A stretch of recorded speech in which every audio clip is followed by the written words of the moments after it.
ప్రభు రక్షకుడైన యేసుక్రీస్తు నామములో మీ అందరికీ వందనాలు తెలియజేస్తున్నాను.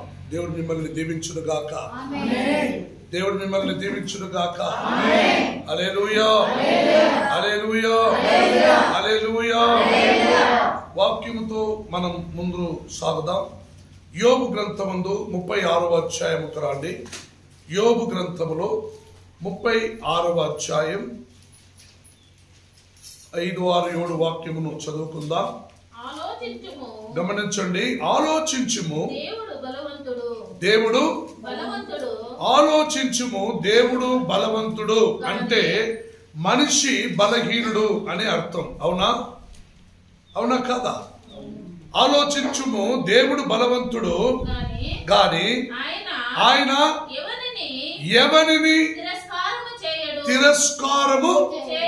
గమనించండి, దేవుడు బలవంతుడై ఉన్నాడు. కానీ ఇహలోకమందున్న ఏ కులము భాషలో పుట్టిన వారైనా, ఏ నల్లంగా తెల్లగా గిత్తుగా ఎత్తుగా ఉన్నవారైనా, ఏ ఆస్తివంతుడు ఐశ్వర్యవంతుడు అడుక్కు తిన్నవాడైనా దేవుడు ఎవరిని ఏం చేయడంట? తిరస్కారం చేయని ఒకే ఒక దేవుడు మన ప్రభు యేసు. హల్లెలూయా. ఎవరిని తిరస్కారము చేయడు? చదవండి. ఆయన తనలో ఉన్న వివేచన శక్తి అది బహు బలమైనది. భక్తిహీనుల ప్రాణమును ఆయన భక్తిహీనుల ప్రాణములను ఆయన కాపాడడు. హల్లెలూయా, హల్లెలూయా. పైకి చదవండి సిస్టర్ 7 వరకు. ఆయన భేదవాళ్ళకు న్యాయము జరిగించును, నీతిమంతులను ఆయన చూడక పోవడు. హల్లెలూయా, హల్లెలూయా. చాలా జాగ్రత్తగా గమనించండి. ఈరోజు మీరందరూ బ్రతికే ఉన్నారు, నేను బ్రతికే ఉన్నాను. Last 2 days back, I think 3 days back, right, 3 రోజుల క్రితం ఒక విమానం ఆకాశమందు అవి అహ్మదాబాద్ నుండి లండన్కి వెళ్ళడానికి బయలుదేరింది. అహ్మదాబాద్ నుండి గుజరాత్ లోపల ఒక 6 గంటల్లో గుజరాత్ వచ్చింది. ఆ మధ్యలో ఆ విమానం భయంకరమైన ఒక విపత్తుకు బ్రేక్ డౌన్ అయి ఒక బిల్డింగ్ల మధ్య ఒక హాస్టల్ మీదకి అవి పడిపోయి మొత్తం కాలిపోయి అందులో 5,000 చిల్లర వైట్ పెట్రోల్ అందులో ఉండింది. అవి కింద పడవలోనే మొత్తం బ్లాస్ట్ అయి 250కి పైన అందులో ఉన్న వాళ్ళందరూ క్షణమాత్రంలో 1/2 గంటకు ముందు సెల్ఫీ ఫోటో తీసుకుంటూ మేమందరూ లండన్కి పోతున్నాం ఫ్లైట్లో అని తన వాళ్ళందరికీ ఆ ఫోటో షేర్ చేసుకుని, వీడియో షేర్ చేసుకుని అందరికీ బాయ్ చెప్పి, కొందరికి లండన్లో ఉద్యోగం దొరికి వాళ్ళ పేరెంట్స్కి, అమ్మా నాయనకి, అమ్మా నాకు ఉద్యోగం దొరికింది నేను పోయి వస్తానని బాయ్ చెప్పి అలా వెళ్ళిన 1/2 గంటలో ఆ విమానం ఆకాశమందులో పైకి ఎక్కుచుండగానే విపత్తుకు అయి అవి భూమి మీద పడి 250కి పై, అందులో ప్యాసింజర్స్ మాత్రమే 242, అందులో పనిచేసే వారితో పాటు పైలట్తో పాటు ఒక 9-10 మనుషులు ఉన్నారు. 250కి పై మనుషులు 1/2 గంటలో అందరూ సంతోషంగా నవ్వుకుంటూ అందులో ప్రయాణించారు. పైకి ఎక్కి 1/2 గంటలో వారి ప్రాణాలు పోయి కిందకు పడినారు. హల్లెలూయా. గమనించండి, లాస్ట్ ద సేమ్ జూన్ నెలలో 2022లో ఒక ట్రైన్ యాక్సిడెంట్ జరిగింది. ఇదే జూన్ నెల కొన్ని వందల మందిలో ఆ ట్రైన్ యాక్సిడెంట్ లో మరణించారు. మరలా అదే జూన్ నెల 2023లో ఒక ట్రైన్ యాక్సిడెంట్ జరిగింది. అదే జూన్ నెల అప్పుడు కూడా కొన్ని వేల మంది, కొన్ని వందల మంది ఆ ట్రైన్ యాక్సిడెంట్ లో మరణించారు. మరలా 2023లో 24లో కూడా ఇటువంటి ఒక యాక్సిడెంట్లు జరిగినాయి, ట్రైన్ యాక్సిడెంట్. అదే 25లో మరలా ఒక ఫ్లైట్ మనకి యాక్సిడెంట్ అయి 250 పైకి మనుషులు మరణించారు. దీనికి కారణం ఏమిటంటే దేవుడు బలవంతుడు. సహోదరి చదివిన ప్రకారం భక్తిహీనులని దేవుడు ఏం చేస్తాడంట? కాపాడడు. అందుకని నేను ఆ విమానంలో ప్రయాణించిన వారు భక్తిహీనులు, వాళ్ళకి ఎవరికి దేవుడి గురించి తెలియదు, వాళ్ళందరూ పాపిలు, అయోగ్యులు, దీనులు, దరిద్రులు నేను చెప్పలేదు. అందులో కొంతమంది ప్రభు నమ్మిన వారు కూడా ఉండిండొచ్చు. కానీ నేను చెప్పడం మాట ఏమిటంటే దేవుడు ప్రతి ఒక్కరిని భూమి మీద దీవించడానికి సిద్ధంగా ఉన్నాడు. ప్రతి ఒక్క పాపం చేసి వాడి మీద వర్షం పడుద్ది, పాపము చేయని వాడి మీద వర్షం పడుద్ది. అదో ఇగో మంచివాడి మీద, భక్తివంతుడి మీద ఇగో ఎండకాలంది, భక్తిహీనుల మీద కూడా ఎండ వర్షము పడుద్ది. హల్లెలూయా. సో ప్రభు నమ్ముకుంటూ చివరి కాలంలో జీవించేవారైన క్రైస్తవుల కోసమే దేవుడు ఈ భూమి యందు అన్ని కార్యాలు ఏర్పరిచి పెట్టబడి ఉన్నది. హల్లెలూయా. ఆ అరగంట ముందు మేమందరూ ఇలా మరణిస్తున్నామని వాళ్ళు ఎవ్వరు మనస్సులను ఊహించలేదు. హల్లెలూయా. గత వారంలో వాక్యం చూసినాం. ఏమని చూసినాం? భక్తిహీనుడు ఏది కోరుకుంటాడో, భక్తిహీనుడు ఏమి కోరుకుంటున్నాడో అది వాడికి జరుగును. భక్తిహీనుడు ఏది కోరుకుంటాడో అది వాడికి జరుగును అని చూశాం. ఈ వారంలో వాక్యం సెలవిస్తున్నది, దేవుడు భక్తిహీనుల ప్రాణాలని వాడిని కాపాడడు. హల్లెలూయా. అందుకని వాళ్ళు మరణించిన వారి మీద నిందలు వేయలేను, వారి మీద అబద్ధం నేను చెప్పలేను. మరణించిన వారిలో భక్తిహీనులు ఉండొచ్చు, భక్తులు కూడా ఉండొచ్చు, నేను చెప్పలేను. కానీ దేవుని ఒక మార్గం సూచన ఏమిటంటే ఇది చివరి కాలం, ఆయన రాకడ సమయమై ఉన్నది. నేను 25 సంవత్సరాలకింత ముందు, 30 సంవత్సరాలకు మునుపే, నేను రక్షణ మార్గములకు రావటకు మునుపే, ఈ క్రైస్తును అంగీకరించటకు మునుపే, నేను బాప్టిజం పొందటకు మునుపే నాకు ఒక క్యాసెట్ వేసి సీడీలో ఒక సినిమా చూపించిండ్రు. ఆ సినిమా ఎలాంటిదంటే చివరి రోజులో యేసుక్రీస్తుని రాకడ సమయం ఎలా ఉంటది అని అప్పుడు ఒక సినిమా తీసిండ్రు. ఆ సినిమా రోడ్డు మీద టీవీలు పెట్టి అందరికి వేసి చూపించేవాళ్ళు. అందరూ యేసయ్య నమ్మండి, చివరి కాలం ఇది, చివరి రోజులో ఇటువంటి కాలాలు జరుగుతాయి, ఇటువంటి ఆపత్తులు వస్తున్నాయి, ఇటువంటి ఇబ్బందులు కలుగ చేస్తాయి, యేసు రాకడ సమయం దగ్గరలో ఉన్నదని 30 సంవత్సరాల క్రిత ముందరే అటువంటి సినిమా నాకు చూపించారు వీడియోలో. హల్లెలూయా. ఆ వీడియో క్యాసెట్ బయట దేశం వాళ్ళు తీసిండ్రు. అది భారతదేశంలో అనేకులు కాపీ చేసుకుంటూ అనేకులు ఆ సినిమాని అనేకులకు చూపించారు. ఆ దినములలో అనేకులు రక్షణ పడినారు. అందులో నేను కూడా ఒక్కడిని. హల్లెలూయా. అది ప్రాణభయంతో కాదు, ప్రాణభయంతో కాదు. నేను ప్రాణభయం ఆ సమయానికి వచ్చిన మరో క్షణం నేను బలహీనుడు కాబట్టి నాలో లోకరీత్యైన వ్యవహారం నన్ను బలపరుస్తానే ఉంటుంది. హల్లెలూయా. భయపడద్రా. ఈ రోజు సస్తే ఎప్పుడైనా చచ్చిపోయేదే కదా. పదా వెళ్దాం, పద అక్కడికి వెళ్దాం, ఇక్కడికి వెళ్దాం, పద అది చేద్దాం, ఏమన్నా తినుకుందాం, తాగుదాం, నా ఇష్టానుసారం బతుకుదాం, ఎవరు మమ్మల్ని ఏమి చేయరు, అడిగితే కొడదామని మనుషులు మనిషిని ఆశ ఆకాంక్షలతో పెంచి ఈ లోకమందున నన్ను పూర్ణంగా పాపిష్ట జీవితం జీవించడానికి కారణమైనది. హల్లెలూయా.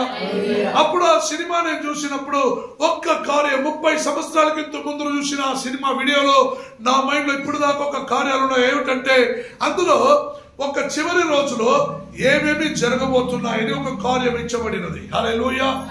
ఆ సినిమాలో ఉన్న కార్యం ఏమిటంటే ఒక ఇంట్లో భార్య భర్తలు వారి పిల్లలు నలుగురు పడుకొని ఉంటారు. నలుగురు పడుకొని ఉంటే క్రీస్తుడు రాకడ సమయం వచ్చినది.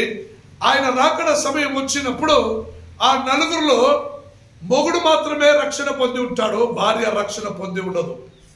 అప్పుడు ఆయన రాకడ సమయంలో ఆ ఇంట్లో ఆ మొగుడు ఎత్తబడుతుంది.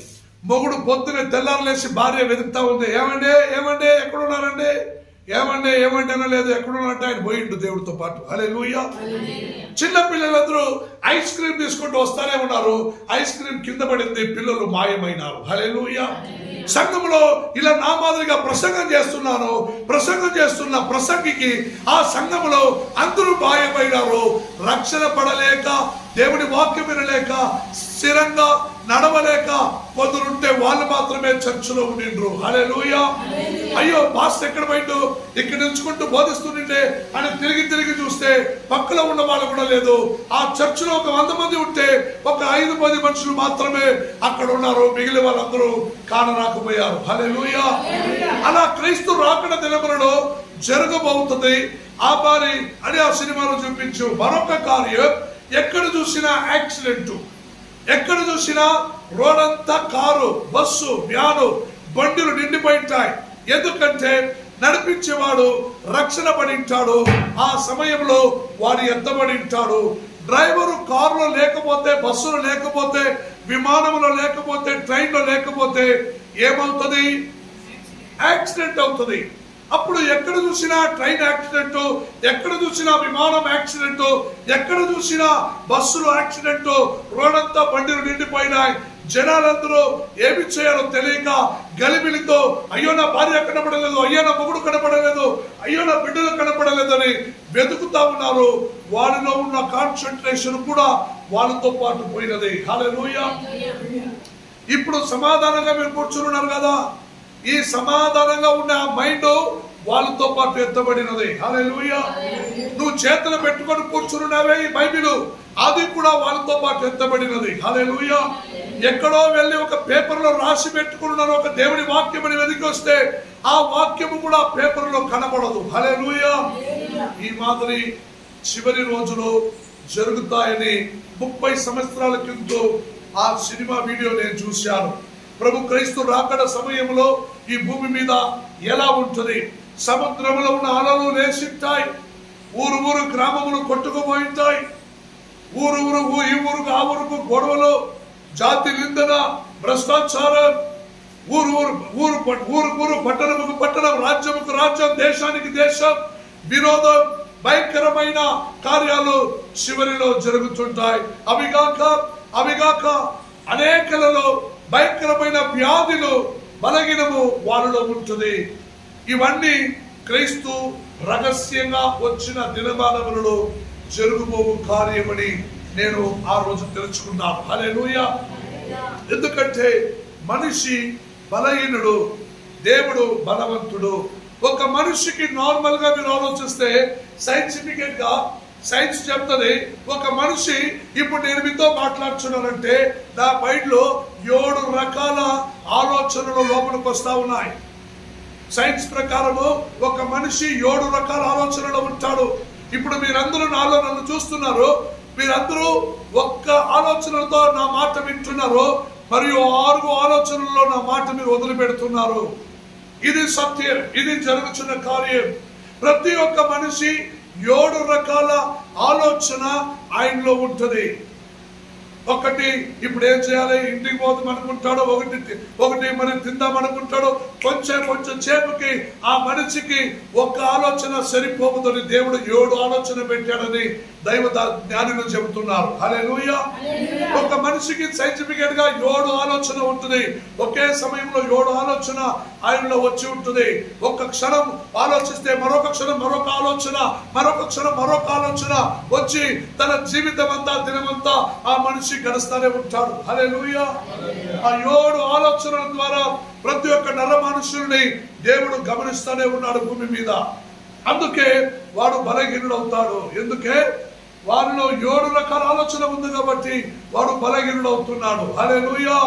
హల్లెలూయా. మీరు దేవుడి వాక్యం వింటుండగానే ఒకరిలో ఈ రోజు పాడిన పాట మీకు మైండ్ లో ఉంటుంది, ఆ పాట పాడుతున్నట్టు ఉంటుంది. మరొకసారి ఇంట్లో ఏదో ఒక పని పాట, ఇంట్లో మొగుడు ఆలోచన, ఇంట్లో పిల్లల గురించి ఏదో ఒక ఆలోచన మీలో వస్తానే ఉంటుంది. హల్లెలూయా.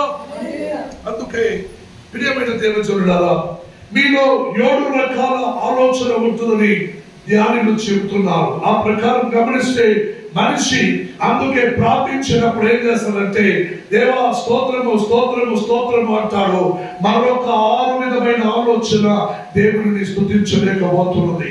ఆయన ఒక్క ఆలోచనలతో దేవుడిని పొగుడుతున్నాడు, ఒక్క ఆలోచనలతో దేవుడిని మహిమపరుస్తున్నాడు, ఒక్క ఆలోచనలతో దేవుని మహిమలు దేవుని సంగములకు చేరుతున్నాడు, ఒక్క ఆలోచనలతో దేవుని యొక్క జీవించుకుంటున్నాడు.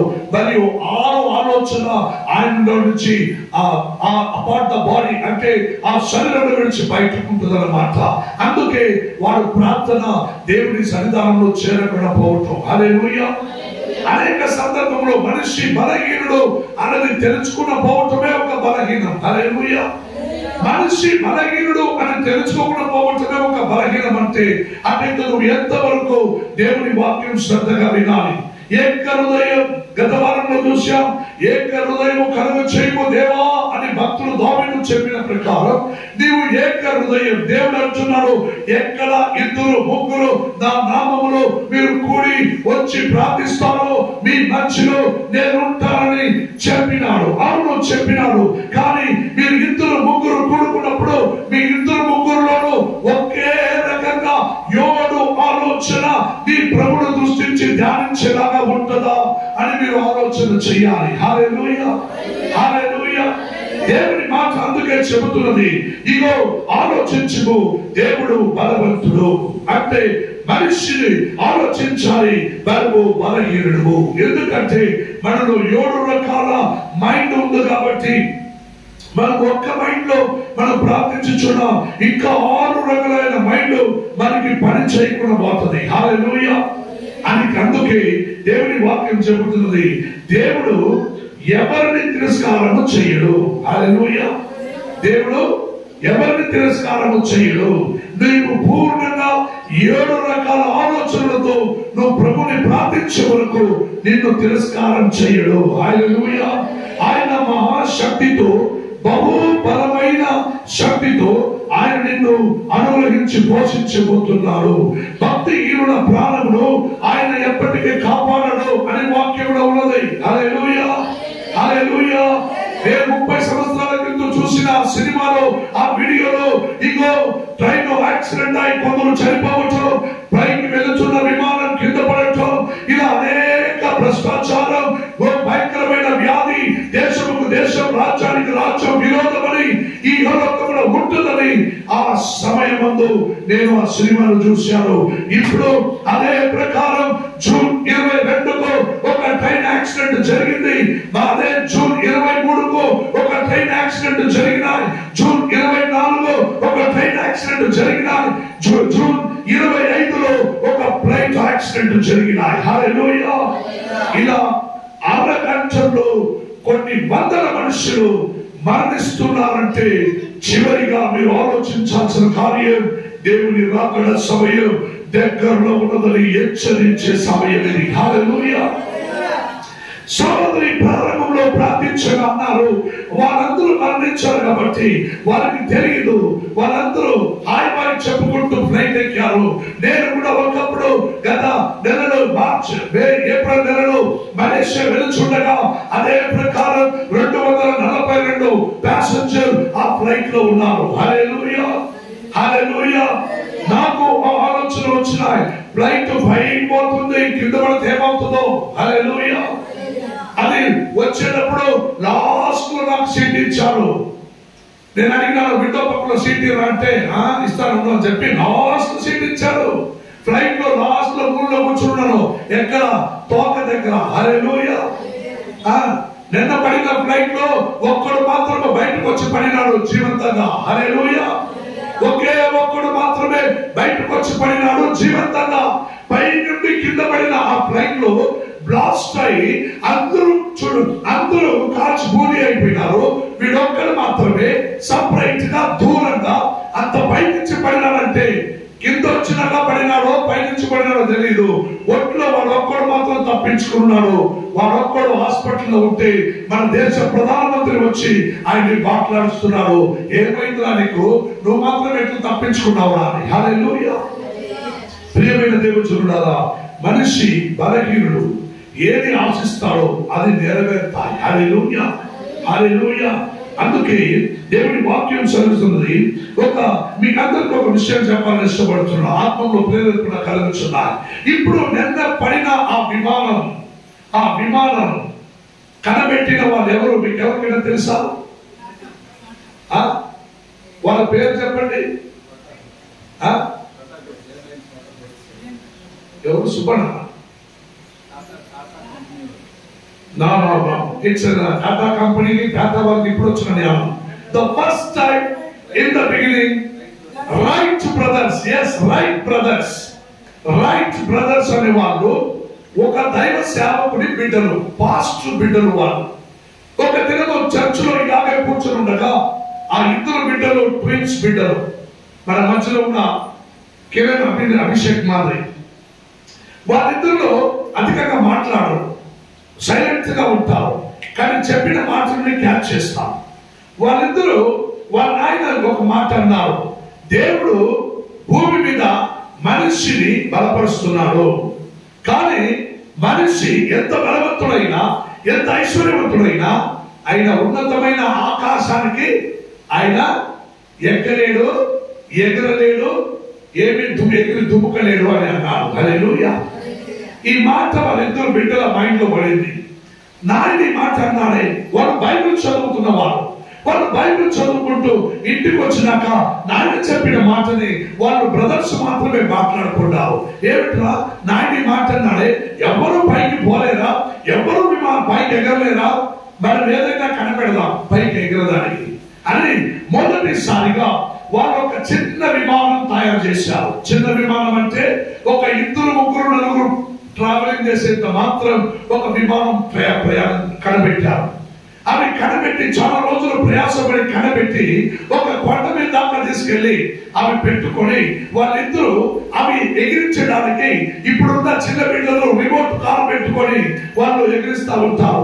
ఆ ప్రకారం ఆ రిమోట్ ద్వారా అప్పుడే ఆ విమానం కనబెట్టారు రైట్స్ బ్రదర్. ఆ రైట్స్ బ్రదర్ అనే వాళ్ళు ఆ విమానం కనబెట్టారు. ఆ విమానము ఎగ్జాక్ట్ గా 11 నిమిషాలు మాత్రమే అవి పైకి ఎగిరింది. ఎంత నిమిషం? ద ఫస్ట్ టైం విమానం కనబెట్టిన వాళ్ళు విమానంలో ఆకాశంలో ఎగిరించినప్పుడు 11 నిమిషం మాత్రమే ఆ విమానము పైకి ఎగిరింది, తర్వాత కింద పడింది. హల్లెలూయా. అప్పుడు వాళ్ళు మొదటిసారిగా ఇట్స్ బ్యూటిఫుల్ హ్యాపీనెస్, మంచి సంతోషం వాళ్ళలో. మనం ఏదో ఒకటి సాధించామరా, దీన్ని ఇంకా మనం ప్రయాసపడితే గంట సేపు ఈ విమానం పైకి ఎగిరేలాగా మనం చేయొచ్చునా అని వాళ్ళు తీర్మానం చేసి ఆ దైవ ధ్యానము వలె దేవుడు బలవంతుడు అని నిరూపించి ఆ బలముతో జ్ఞానముతో ఆ విమానం కనబెట్టారు. ఆ రైట్స్ బ్రదర్ అనే వాళ్ళు గంట సేపు ఎగిరింది. తర్వాత వాళ్ళు గంట సేపు పారాడే ఆ విమానం కనబెట్టిన వాళ్ళు దాని తర్వాత వాళ్ళ జ్ఞానమును, వాళ్ళ పని, వాళ్ళ కష్టము, ప్రయాసమును ఉపయోగించబడి ఈ రోజు ఒక్క దినమానానికి 10 లక్షల పై మనుషులు ఆ విమానంలో పోరాడుతూనే ఉన్నారు. హల్లెలూయా. 10 లక్షల పైకి మనుషులు విమానంలో పోతా వస్తా ఉన్నారు. ఇక్కడ ఎక్కితే 1 గంటలో మెడ్రాస్ చెన్నై, ఇక్కడ ఎక్కితే 3 గంటల్లో ఢిల్లీ, ఇక్కడ ఎక్కితే 2 గంటల్లో కల్కట్టా, ఇక్కడ ఎక్కితే 1.5 గంటలో గోవా. ఇట్లా గంట సేపులో వాళ్ళు విమానంలో పోరాడుతున్నారు. హల్లెలూయా, హల్లెలూయా. ఆ 30 సంవత్సరాల కింద నాకు వచ్చిన ఆలోచన ఈ విమానంలో ఎక్కి కింద పడి సచ్చేదానికన్నా దాంట్లో పోకుండా ఉండటం మంచిది అని. హల్లెలూయా. కానీ అప్పుడు నేను బలహీనుడు, అప్పుడు నేను పాపిష్టుడిని, అప్పుడు నాలో ప్రాణభయం ఉంది, అప్పుడు నాకు దేవుడి మీద భక్తి లేదు. అందుకే నాకు అటువంటి ఒక ఆలోచన. కానీ నేను దైవ సేవకుడు అయినాక దేవుడు నాకు బలపరించి నన్ను విమానంలో మలేషియా దాకా తీసుకెళ్ళాడు. హల్లెలూయా. మలేషియాకి వెళ్ళాను, ఢిల్లీకి వెళ్ళాను, ఎవరు భయం లేక దేవుడి మీద భయంతో సగదారి వచ్చినానయ్యా, నీకు చిత్తమైతే ఇట్లే తీసుకున్నాను అని చెప్పి ట్రావెల్ చేశారు. కానీ ఇప్పుడు చివరి దినములు ఆ మాటలు గుర్తుకొస్తున్నాయి. ఆ విమానం గుజరాత్ లో పడగా ఎందరో కొందరు మరణించినారు. అనేకులు హృదయంలో భయం పుట్టించింది, అనేకులు హృదయంలో భయం అనే వాతావరణం వాళ్ళు పెంచింది. వాళ్ళు భయపడిపోయి కొందరు విమానములు ప్రయాణం చేయక ఇంట్లో కూర్చొని ఉన్నారు. హల్లెలూయా. సో ప్రియమైన దేవుని జనులారా, వారు ఇంటికి రావడంలో రైట్స్ బ్రదర్ అనే వాళ్ళు ధర్మశాస్త్రంలో ఒక వాక్యం ధ్యానించారు. ఏ వాక్యం ధ్యానించారు? ఆకాశంలో ఆరాడే పక్షులను చూడమని మత్తయి సువార్త 6వ అధ్యాయంలో 26వ వాక్యం సెలవిస్తున్నది. అప్పుడు ఈ రైట్స్ బ్రదరు మత్తయి సువార్త 6వ అధ్యాయం 20వ వాక్యం చదివిండు. ఇది ఎలా సాధ్యం? ఆకాశంలో ఆరాడే పక్షులను చూడము అని దేవుడు అంటున్నాడే. ఒక పక్షులకు ఆకాశంలో ఆడడానికి ఇంత బలం ఎక్కడి నుంచి వచ్చింది? ఎలా జరుగుతుందంటే అవి 2 రెక్కలని ఒకేలాగా కొడుతున్నది. ఒకటి కింద ఒకటి పైకి కొట్టదు. 2 రెక్కల్ని ఒకేలాగా అవి పుష్ చేస్తుంది కాబట్టి అవి పైకి పోయడానికి సాధ్యమని కనిపెట్టారు మొదలు. హల్లెలూయా. ఆ దైవ జ్ఞానంలో 2 రెక్కలు పెట్టి విమానము తయారు చేసిండ్రు.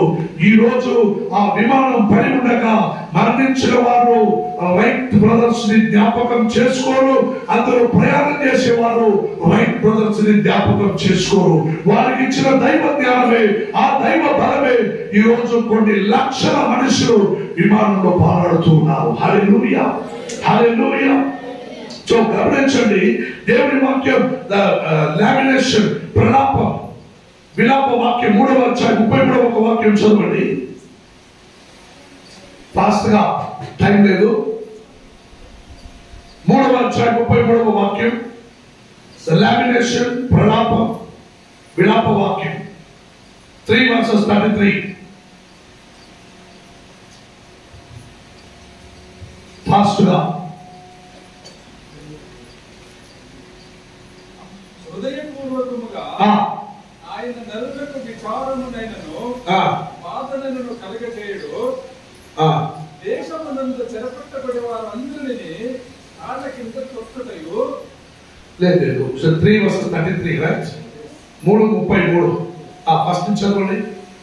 హృదయపూర్వకముగా ఆయన నరులకు విచారమునైనను బాధనను కలుగజేయుడు. గమనించండి, ఆయన నరులకు అంటే మనుషులకు ఆయన ఎటువంటి బాధ పెట్టాలని, ఇటువంటి మరణకరమైన సమయంలో తెచ్చిపెట్టాలని ఆయనకి ఇష్టం లేదు.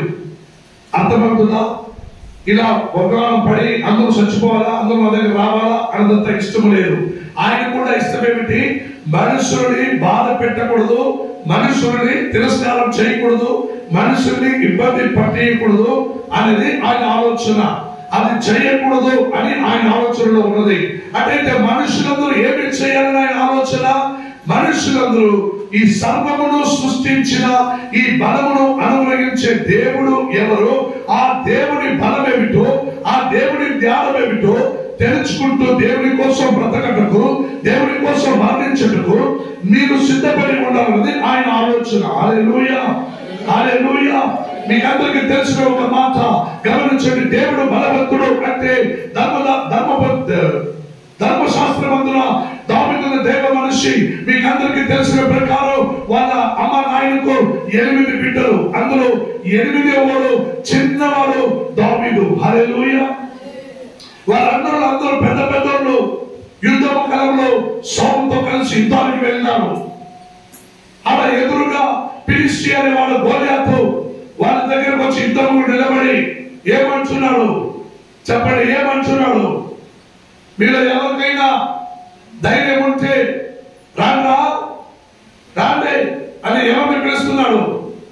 ఇశ్రాయేలుని పిలుస్తున్నాడు. బలముతో ఉన్న వారిని పిలుస్తున్నాడు. అందరూ వాడు గోలియాతు అంటే చాలా ఎత్తుగా ఉంటాడు. 9 మూరలు అంటే వాడు 12 అడుగుల పైన ఉంటాడు. ఇట్లా చాలా ఎత్తుగా ఉంటాడు. వాడు తల మీద రాగి చెంబు ఒక కిరీటం ధరించుకొని ఉంటాడు. భుజం మీద ఒక కవచం, చేతిలో ఖడ్గం, ఇంకా పెద్ద గొప్పగా కనిపిస్తాడు. వాడి దగ్గరికి పోవాలంటే అందరికి భయం. హల్లెలూయా. సౌలు రాజు కూడా భయం. హల్లెలూయా. వారు యుద్ధానికి వచ్చినారు తెలియక వీళ్ళందరూ పోయి అక్కడ ఎదురుగా నిలబడినారు. మధ్యలో పాలయం, అటువైపు కొండపైన వాళ్ళు, ఇటువైపు కొండ మీద వీళ్ళు, మధ్యలో లోయల్లో తిరిగితే గొడవలు ప్రారంభమవుతాయి. ఇద్దరు దిగలేదు. హల్లెలూయా. వారు అటువైపు ఉండే వారు ఫిలిష్తీయుడు ఏమంటున్నాడు, మీలో ఇశ్రాయేలు వాళ్ళు మీకు దమ్ముంటే రండ్రా, మీకు ధైర్యం ఉంటే రండ్రా అని పిలుస్తున్నాడు. ఎన్ని రోజులు పిలిచాడు? ఒక దినమ 40 రోజులు పిలిచాడు. పొద్దునే సాయంత్రం, పొద్దునే వస్తాడు, రాండ్రా రాండ్రా అంటాడు. మళ్ళీ సాయంత్రం వస్తాడు, రాండ్రా అంటాడు. ఎవరు రాను. వాడు పొద్దునే సాయంత్రం వచ్చి పిలుచుతూ, మీకు ధైర్యం లేదురా, సిగ్గు లేదురా, మీకు మానం లేదురా, మర్యాద లేదురా, రాండ్రా, మీరు నన్ను కొట్టి చంపేస్తే మా వాళ్ళందరూ మీకు దాసులు అవుతారు. ఒకవేళ మేము మిమ్మల్ని కొట్టి చంపేస్తే మీరందరూ మాకు దాసులు అవ్వండి అని పిలుస్తున్నాను. ఈ మాట వింటుంటే సౌలుకు భయంకరమైన కోపం, కానీ ఏమి చేయటం, వారిని ఎదిరించడానికి ఈ భూమిలో ఎవరూ పుట్టింలేదు అని అనుకుంటున్నాను. హల్లెలూయా. కానీ దేవుడు సౌలులో ఉన్న అభిషేకమును తీసి దావీదు మీద అప్పుడే పెట్టి ఉన్నాడన్నది దావీదుకు తెలుసు. హల్లెలూయా. దావీదు వాళ్ళ నాయన ఏం చేశాడంటే, బాగా రొట్టెలు, చపాతీలు, చికెన్, మటన్, గొర్రెలు, మాంసము కోసి బాగా వంట చేసి, మీ అన్నోళ్ళు ఇద్దరు పోయినారా, తీసుకుని మీ అన్నోళ్ళకి ఇచ్చేస్తున్నారా అంటే, వాడు దావీదు క్యారియర్లో టిఫిన్, రొట్టె ముక్కలు, చికెన్, మటన్ తీసుకొని పోయినాడు వాళ్ళ అన్నోళ్ళకి ఇచ్చేది. వాళ్ళ అన్నోళ్ళు ఇద్దరు అయినా భయపడిపోయి నిలుచుకుంటున్నారు మాట్లాడుకుని. అక్కడున్న జనాలు చెప్తున్నారు, ఇది ఎవరిని గెలుస్తారో వారికి రాజు గొప్ప బహుమానం ఇస్తాడంట. అయితే తన అమ్మాయిని కూతుర్ని గురించి పెళ్లి చేస్తాడంట. తన రాజ్యంలో సగం ఇస్తాడంట, కొన్ని బంగారం ఇస్తాడంట, కొన్ని ఎండి ఇస్తాడంట. అందరూ మాట్లాడుకుంటున్నారు కానీ ఎవరు పోలా. ఈ దావీదు అనేవాడు ఇంతున్నాడు, గిత్తోడు, కానీ అందగాడు, బాగా అందంగా ఉండేవాడు, గిత్తోడు. ఆడేం చేసిండు దావీదు, చాలా గిత్తోడు అంటే చాలా గిత్తోడు కాదు, ఇట్స్ ఒక లెవెల్లో ఉన్నాడు. ఇది మాత్రమే అడవిలో గొర్రెలు మేపేవారు. అడవిలో గొర్రెలు మేపుచుండగా సింహము, ఎలుగుబండి ఇవన్నీ వచ్చి గొర్రెలు పట్టుకోబోయేది. ఈ దావీదు ఏం చేసేవాడంటే, ఈ క్యాప్చుబిల్ కవట చేతులు పెట్టుకొని ఉంటాడు, రాళ్ళు పెట్టుకొని ఉంటాడు, వరిసీలు దాంట్లో నుంచి రాళ్ళతో విసిరి కొట్టడానికి నేర్చుకుని ఉన్నారు. అవి అడవిలో గన్లో షూట్ చేసినట్టు ఉంటుంది. హల్లెలూయా. ఒక రాళ్ళతో కొడితే మనిషి చచ్చిపోతారు, దాన్ని పెట్టి గన్ను కూడా తయారు చేసిందని నేను అనుకుంటున్నాను. హల్లెలూయా. వారికి ఒక కర్ర పెట్టుకొని ఒక గొర్రెను తీసుకెళ్తే సింహం మీద పడి, సింహం నోరుని రెండుగా తెరిచి, సింహం నోట్లో నుండి తన గొర్రెని కాపాడుకునే శక్తి దేవుడు బలంగా దావీదుకు అనుగ్రహించాడు. ఎలుగుబంటి కర్రని అవ్వచ్చేమన గొర్రెను తీసుకుంటే దాని మీద పడి, దాన్ని కొట్టి, దాన్ని చంపి తన బిడ్డల్ని కాపాడుకుంటాడు. అంత శక్తివంతుడు దావీదు. కానీ వీళ్ళందరూ గోలియాతును చూసి భయపడినారు. దేవుడు బలవంతుడు, దానికి కూడా బలమైన సాక్షి. అందుకే మాట పలకరిస్తున్నది. అందరూ మాట్లాడుకుంటుంటే వీడు వాళ్ళందరూ పోయి అన్నం ఇచ్చేసి, ఏమో ఇక్కడ గొడవలు అంటారు. ఇక్కడ ఏం గొడవ లేదు, మర్యాద గారు ఇంటికి పోరా, నీ గురించి నాకు తెలుసు అంటారు. పోతాను అని మళ్ళీ చుట్టుకొని వేరే పక్కన పోయినాడు. అక్కడ పోయి ఏమంట, రాజు ఏమి ఇస్తాడంట, ఏ బహుమానం ఇస్తాడంట అని అడుగుతుంటే ఎవరో ఏం చేసిండ్రు, రాజు పట్టించిండ్రు. రాజుడా, వీడు రాజు వాడి సంపద ఏమి ఇస్తారని అడుగుతాడు. ఎవరు పట్టుకున్నాడు అంటే దావీదు నిలుచుకుని వచ్చినాడు. అప్పుడు దావీదు చూసి ఏదంటే, నేను వారి ఎదురుగా పోయి ఈ రోజు నేను వారిని చంపుతాను. వాడు పుట్టినప్పటి నుంచి వీరుడు, వాడు శూరుడు, ఊరు రాజులే ఎదురు భయపడతారు.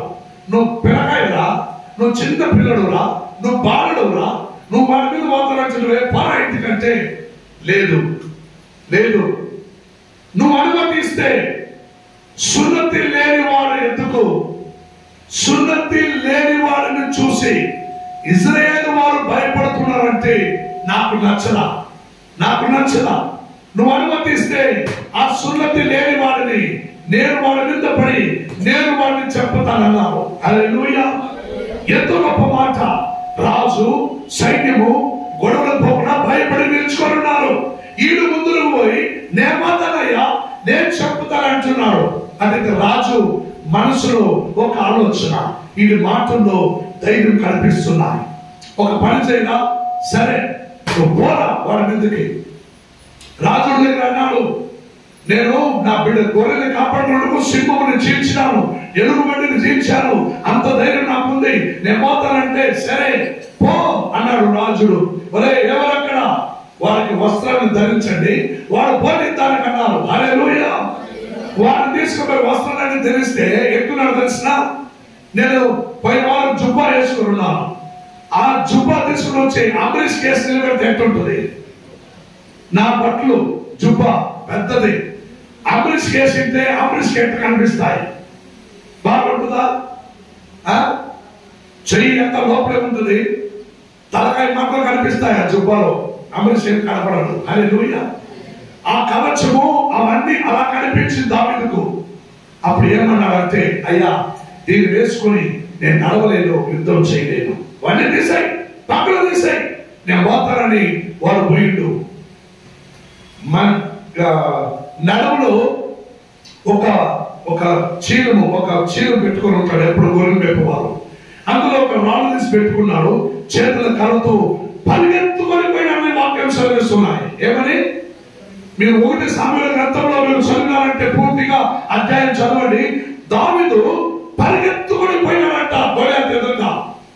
పరిగెత్తుకొని పోవడంలోనే గోలియాతు లేచి గంభీరంగా నిలుచుకుంటూ అలా రానా చూద్దామన్నాను.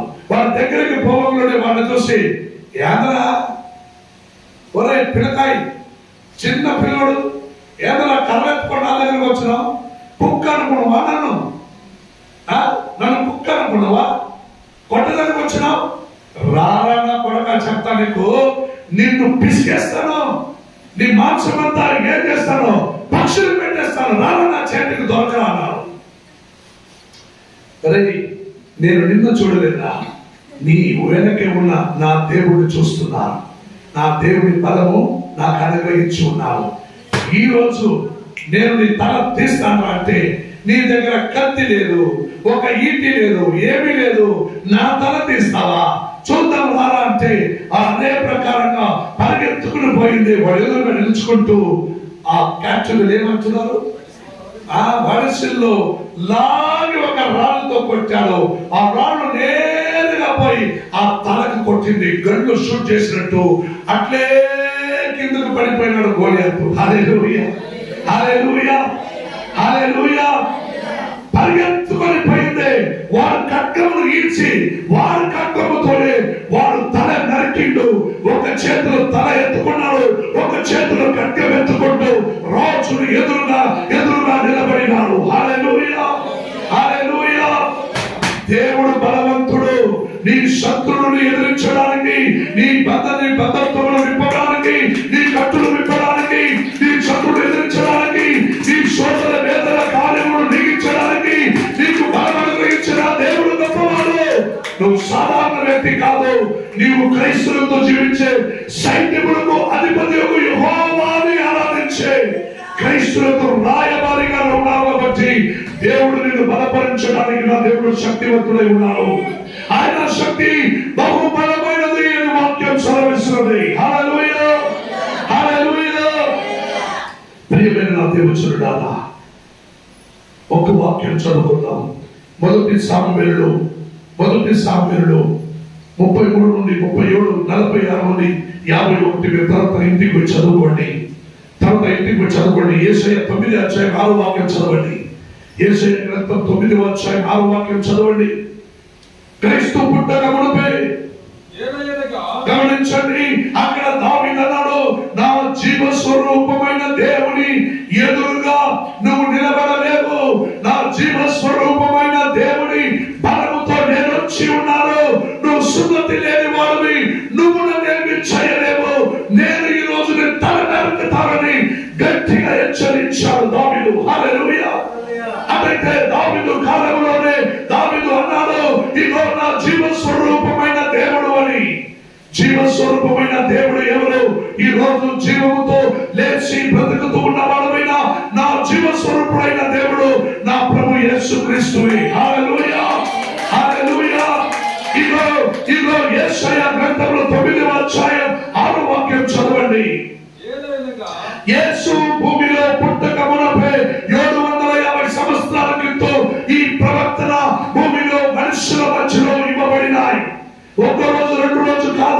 క్రీస్తు పుట్టక మునుపే తల్లి మరియాలు గర్భము ధరించి ఆ క్రీస్తు పుట్టక మునుపే 700 సంవత్సరాలకు ముందువే ఈ క్రీస్తుని గురించి ప్రకటించినది ఆ వాక్యమే ఈ యెషయా 9వ అధ్యాయం 6వ వాక్యం చదవండి. ఏలయనగా మనకు శిశువు పుట్టెను, ఇదిగో మనకొక శిశువు పుట్టెను, మనకు కుమారుడు అనుగ్రహించబడెను, ఆయనకి తన కుమారుడు అని అనుగ్రహించబడెను, ఆయన భుజముల మీద ఆయన భుజముల మీద రాజ్యభారం ఉండెను. ఆయన ఆశ్చర్యకరుడు, ఆయన ఆలోచనకర్త, ఆయన బలవంతుడైన దేవుడు. చెప్పండి, ఆయన బలవంతుడైన దేవుడు, ఆయన ఆలోచనకర్త. రైట్ బ్రదర్స్ ఆలోచన ఇచ్చింది నా దేవుడే. మీకు అందరికీ ఒక విషయం తెలిసిన, ఆపరేషన్ చేయనప్పుడు హాస్పిటల్లో ఏమి ఇస్తారు ముందుగా? దాన్ని క్లోరోఫామ్ అంటారు కదా. క్లోరోఫామ్ ఇవ్వకుండా ఎవరికి ఆపరేషన్ చేయరు. అర్థమవుతుందా? క్లోరోఫామ్ తయారు చేసిన వాళ్ళు ఎవరు? క్లోరోఫామ్ తయారు చేసిన వాళ్ళు ఎవరు? వాళ్ళ పేరు తెలుసా? పేరు తెలీదా? వాడి పేరే క్లోరోఫామ్. హల్లెలూయా. క్లోరోఫామ్ అని తయారు చేసిన వాడి పేరే క్లోరోఫామ్. క్లోరోఫామ్ ఇన్వెంటర్ జేమ్స్ అని వాడి పేరు. హల్లెలూయా. వాడు తయారు చేసిందే క్లోరోఫామ్. ఏమో ఒకటి తయారు చేశాడు ఆపరేషన్ ముందు. అప్పుడంతా ఆపరేషన్ టైంలో 4 మెడికల్ స్టూడెంట్ కాళ్ళు చేయి పట్టుకునేవాళ్ళు. వాళ్ళ కడుపును కోసినప్పుడు వాళ్ళు తొలగించుకునేవాళ్ళు. అప్పుడు ఆరంభ కాలంలో ఆపరేషన్ చేసినప్పుడు మెడికల్ స్టూడెంట్ వాళ్ళు ఏం చేస్తారంటే కాళ్ళు గట్టిగా ఇచ్చి పట్టుకుంటారు. వాళ్ళు ఎగురున్న వదలరు, లేదంటే తొలుతారని. వాళ్ళు కోసి తగటగలన్నీ చేసి కుట్లు పెట్టించి వదిలేంటే వాళ్ళు వదిలేస్తారు. అంత ఘోరమైన స్థితిగతిలో ఉండింది ప్రారంభ దినములు. తర్వాత ఇవన్నీ చూసిన వాడు ఒక మనిషికి ఆదాముకు గాఢ నిద్ర ఇచ్చాడు కదా అని ఆయనకు ఆలోచన వచ్చింది. ఏమొచ్చింది? గాఢ నిద్ర ఇచ్చి వాడి పక్కన తీసి తనకు సరిపాటి అయిన అవ్వాలను సృష్టించాలని వాక్యం ఉంది. అదైతే ఒక మనిషికి గాఢ నిద్ర వచ్చిన తర్వాత ఈ ఆపరేషన్ చేస్తే వాడికి ఏమీ తెలియదు, వాడు ప్రాణం సేఫ్ అని ఆదాము పక్కన తీసినప్పుడు ఆ మాట గుర్తు తెచ్చుకున్న వాడైనా ఈ క్లోరోఫామ్ ఇన్వెంటర్ జేమ్స్ అనేవాడు ఆలోచించి ఈ మందు తయారు చేసినాడు. హల్లెలూయా. ఆ మందు ఆపరేషన్ ముందు నీకు ఇస్తే 1 గంట సేపు 2 గంటల సేపు అది ఎన్ని డోస్ ఇస్తారో అంత సేపు నీకు ఏమీ తెలియదు. నువ్వు పడుకొని ఉంటావు. పెద్దగా కడుపును కోసి మళ్ళీ కుట్లేసి ఇస్తారు, నీకు తెలియదు. అవి తయారు చేసిన వాడు పేరే క్లోరోఫామ్. హల్లెలూయా. అన్ని హాస్పిటల్లో ఉపయోగిస్తారు. క్లోరోఫామ్ ఇచ్చినావా, రెడీగా ఉన్నావా, స్టార్ట్ చేయండి. కానీ క్లోరోఫామ్ తయారు చేసిన వాడిని మర్చిపోయినావు. హల్లెలూయా. క్లోరోఫామ్ నీకు తయారు చేసింది నా ఆదామును జ్ఞాపకం చేసుకుంటూ గాఢ నిద్రలో ఆయన పక్కమెక్కుడు తీసినాడు అని వాక్యమును చూశాడు. అదైతే ఒక మనిషికి గాఢ నిద్ర ఇచ్చితే మనము కూడా ఏదైనా చేయొచ్చు. హల్లెలూయా.